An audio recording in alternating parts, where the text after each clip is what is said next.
മൊത്തത്തില് അടിപൊളിയാണ് വെച്ചാണ്. എന്താണെങ്കിലും എല്ലാവരും കാണണം, മസ്റ്റ് വാച്ചാ. നല്ല സിനിമ, നല്ലൊരു കുടുംബകഥ.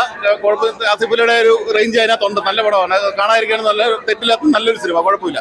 നല്ല പടം, നല്ല പടം. ഫാമിലി ആയിട്ട് കാണാൻ പറ്റുന്ന നല്ല പടമാണ്. നല്ല പടം, നന്നായിട്ട് എൻജോയ് ചെയ്തു. നല്ല സിനിമ, ഒരു മെസ്സേജ് കൊടുക്കുന്നുണ്ട്. നമ്മുടെ ഇത് പുറം ലോകം അറിയേണ്ട ഒരു ചില കാര്യങ്ങളൊക്കെ ഇങ്ങനെ പറയുന്നുണ്ടല്ലോ, ഒരു മെസ്സേജ് ഉണ്ട് അതിനകത്ത്. ആണുങ്ങളായാലും ബോയ്സ് ആണെങ്കിലും ഒരുപാട് അനുഭവിക്കുന്ന ഒരു സംഭവമാണ്. നമ്മൾ മാക്സിമം ചിന്തിക്കേണ്ടതെന്ന് വെച്ചാൽ, ഒരു കല്യാണം കഴിഞ്ഞാൽ നമ്മുടെ വീട്ടിലോട്ട് കയറി വരുമ്പോൾ ആ അച്ഛനും അമ്മയും പറഞ്ഞു കൊടുക്കേണ്ടതാണ് അന്നൊരു വീട്ടിലോട്ട് കയറി ചെല്ലുന്നതാണ്. അവിടുത്തെ ഇതെല്ലാം കണ്ടിട്ട് നല്ലപോലെ അടങ്ങി ഒതുങ്ങി ജീവിക്കണം എന്ന് പറയേണ്ട ഒരു ഇതാണ്. പക്ഷേ മിക്ക മാതാപിതാക്കളും മക്കളെ കയറ്റി വിടുമ്പോൾ അങ്ങനെയല്ല. കുറേ സ്വർണം, അവർക്ക് വേണ്ട കുറേ ഉപദേശങ്ങൾ, ഇതൊക്കെ കൊടുക്കുന്നത്. ഇതിൻ്റെ ഉള്ളിലൊക്കെ കുരുക്ക് വിട്ടു പോകുന്ന ആണുങ്ങളുമാണ്. എല്ലാ ആണുങ്ങളെയും കുറ്റം പറയാൻ പറ്റില്ല.